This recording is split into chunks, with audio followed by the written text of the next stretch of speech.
예고 없이 찾아오는 게 사고라고 하지만 그래도 이런 일이 나에게 일어날 줄은 몰랐다는 제보자가 있습니다. 갑자기 날아온 그것 때문에 생명의 위협을 느끼며 공포에 떨어야 했다는 한 운전자. 자, 도대체 이 운전자를 불안에 휩싸이게 했던 그것의 정체는 무엇일까요? 마른 하늘의 날벼락. 그날의 사고는 그렇게밖에 표현이 안 된답니다. 차량은 요 차량인 거예요? 네, 이 차량. 요거. 네네. 차량 수리는 끝났지만 사고의 기억은 아직 생생하다는데요. 그 유리를 뚫고 들어와가지고 크게 다칠 수 있었다고 이렇게 얘기를 하시더라고요. 차량 앞유리를 뚫을 정도로 컸던 사고. 그날의 사고를 들여다보겠습니다. 평소와 다름없던 출근길. 그 순간 뭔가 날아왔습니다. 강한 충격이 전해졌다는 것 외에는 어디서 무엇이 날아온 건지도 알 수 없었습니다. 분자 톨게이트 지나서 이제 2km 정도 지점에서 갑자기 사고가 난 거죠. 반대편 차선에서 어떻게 그런 각도하고 속도와 이렇게 날아올 수가 있는지 저는 블랙박스 보면서도 도저히 이해가 안 되더라고요. 이게 한쪽에는 육각 렌치처럼 생겨 있고 한쪽은 뾰족한 모양인지. 반대편 도로에서부터 날아온 것은 도대체 무엇이었을까요?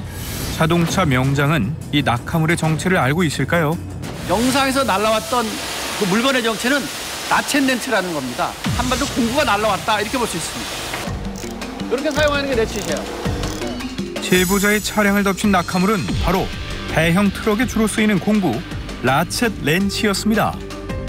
아까 영상에서 봤던 나첸렌치는 이 정도 됐어요. 이보다 더 큰 건데 요거는 이제 고정돼 있는 부품을 풀거나 조일 때 사용하는 거거든요. 그렇게 이게 차 위로 이렇게 날아왔다는 거는 이건 한마디로 사용하고 나서 이 보관을 잘못한 거죠. 바닥에 떨어져 다른 차의 속도에서 튕겨나와서 올라와 하늘로 뛰었다가 다시 떨어졌던가 아니면 차에서 떨어지면서 낙하되면서 아마 차 앞쪽으로 떨어졌다 이렇게 볼 수 있어요.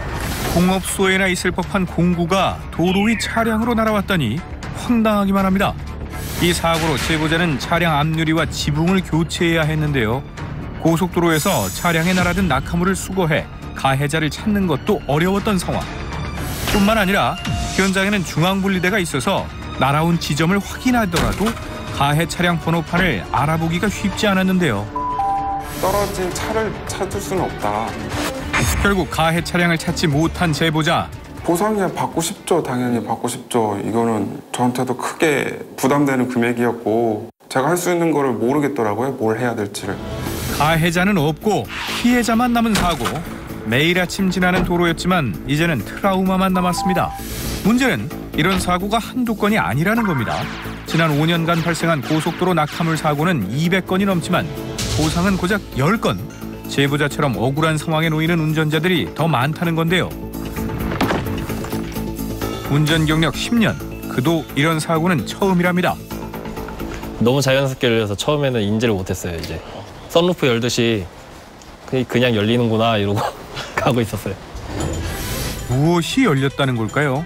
2차로로 차로 변경을 하던 제보자. 그때 1차로에 있던 탑차 문이 열렸습니다. 그 후 도로 위에 쏟아진 것은 바로 종이 상자인데요. 피할 겨를도 없이 제보자 차량과 충돌하고 말았습니다. 천천히 열려서 저는 인지를 못했어요. 너무 자연스럽게 열려가지고. 그 다음에 박스가 안에서 휘청휘청 했는데 갑자기 막 무너지듯이 우수수 쏟아지더라고요. 도로로 떨어진 종이 상자는 무려 7개. 하마터면 뒤따르던 차량들도 사고에 휘말릴 뻔했는데요. 차량을 잡기 위해 경적을 울리며 쫓아간 제보자. 하지만 결국 탑차 운전자는 사고 현장을 떠나버렸습니다. 본인의 적재물로 인해 사고가 났는데도 말이죠. 그때만 생각하면 답답하다는 제보자. 철판이 밀려가지고 최소 판금도색 해야 된다고 하더라고요. 수리비를 보상받기 위해 차량 번호판도 확인해봤지만 도저히 알아볼 수 없는 상황. 왜 이런 사고가 난 걸까요? 비슷한 탑차를 12년 동안 몰았다는 운전자를 만났습니다. 이렇게 상차를 하려면 이걸 따야 돼요. 이렇게 보조 잠금 장치가 있기 때문에 주행 중에는 문이 열리기 쉽지 않다는데요. 생각해보세요. 이게 사람 손으로 이게 장비라도 이게 안 열리는 거예요. 이게. 웬만한 힘으로도 소용이 없답니다. 그렇다면 적재한 문이 열린 이유는 뭘까요? 운전자에게 사고 영상을 보여주었습니다. 차가 갑자기 이렇게 좀 시청 이렇게 쏠렸잖아요. 이 밑에 바닥이 걸려서 그런 게 아니라 약간 핸들을 이렇게 갑자기 틀으면 이게 차가 엎어질 수도 있어요. 고속도로에서. 그런 경우가 있어요. 무게중심에 이렇게 막 쏠려갖고 이게 잉이 열렸네요, 보니까.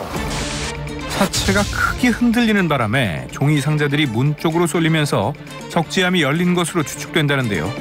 운전자가 주행을 멈추지 않은 데에는 다른 이유가 있을 수도 있답니다. 대형 차에는 사각지대가 있기 때문이죠. 실제로 운전석에서는 조수석 쪽 적재함이 열린 것을 알 수가 없었습니다. 잉 열린 것 자체는 안 보여요. 잉타 운전자는 아예 몰랐겠네요. 그렇죠. 뭐 차선 변경할 때든가 그런 때만 옆에 보지 대부분 안 보잖아요.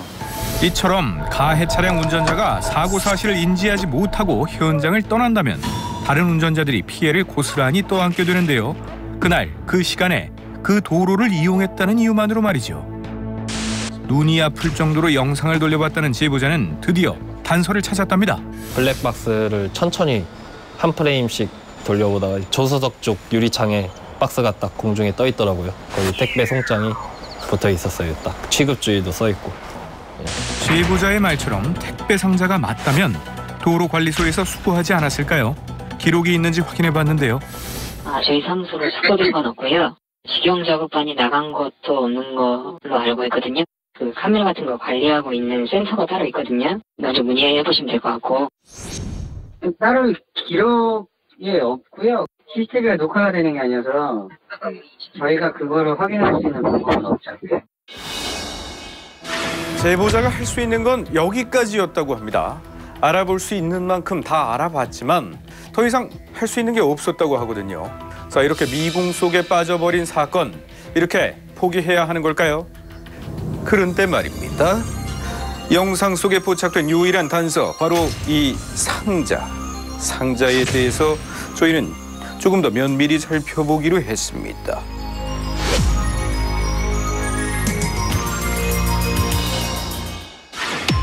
유일하게 남은 단서는 이 상자뿐입니다. 이 상자를 분실한 택배 회사가 있는지 확인해봤는데요. 평택대교 주변 물류회사 500여 곳 중 43번 국도를 지나서 갈 수 있는 택배 집화장을 추려봤습니다.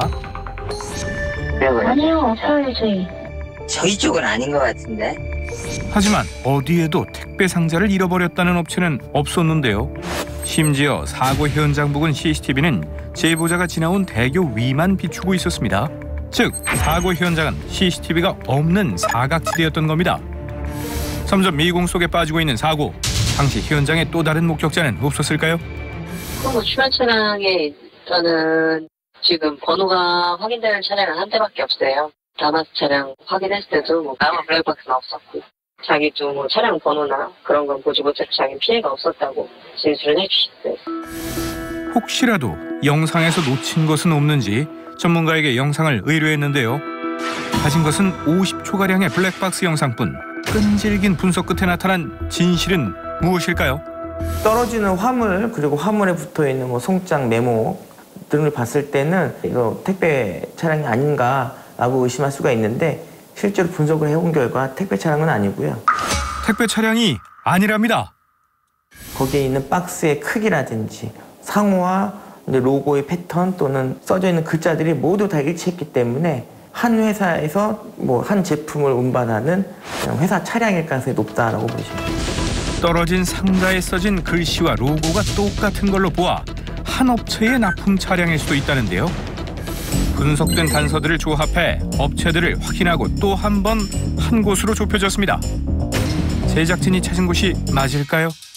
이거는 우리 박스는 맞는데. 드디어 상자의 출처를 찾았습니다. 그래도 그날 혹시 나간 차가 있는지 CCTV가 있으니까 확인해 볼 거예요. 본인들의 납품 차량이 맞는지 확인 후에 연락을 주겠다는 업체. 그리고 며칠 뒤 제보자를 다시 만났는데요. 안녕하세요. 긴 기다림 끝에 사고 운전자가 일하는 업체와 통화할 수 있었습니다. 지원하고 그거 자기는 진짜 몰랐대요. 알았으면 당연히 그거 처리하는 게 맞는 거지. 그렇게 자기도 그냥 오진 않았다. 저희가 보험 처리로 다 해드릴게요. 경찰도 못 찾는다고 했는데 맨인 블랙박스 팀에서 찾아주셔서 정말 감사하고, 다른 분들도 제보 많이 해서 못 찾는 거 다 찾았으면 좋겠습니다. 감사합니다. 끈질긴 추적 끝에 결국 해결된 이번 사고. 정말 다행입니다. 하지만 낙하물로 인한 사고는 지금도 어디에선가 일어나고 있을지 모릅니다. 그리고 피해자들의 외로운 싸움도 계속되겠죠. 이런 억울한 상황이 생기지 않으려면 어떻게 해야 될까요? 낙하물 사고가 났을 때 보상받을 수 있는 현실적인 방법은요. 먼저 낙하물 운전자, 낙하물 차량을 찾는 것이 급선무입니다. 경찰에 신고 바로 즉시 들어가야 되고요. 도로관리청에서 일차적인 책임을 다 부담하고요. 도로관리청에서 원인 제공자를 찾는 것이 시스템적으로 보나 조직적으로 보나 훨씬 유리합니다. 그 원인 제공 차량을 찾아서 손해배상을 대신 청구하는 방법으로 제도 개선이 필요합니다. 절대 남의 이야기가 아닙니다. 누구나 당할 수 있는 일이죠. 가장 중요한 것은 이런 사고가 더 이상 일어나지 않도록 하는 건데요. 출발하기 전 적재물이 떨어지지 않게 철저히 관리하고 조심한다면 갑자기 날아든 낙하물로 억울한 사고를 당하는 운전자들이 줄지 않을까요?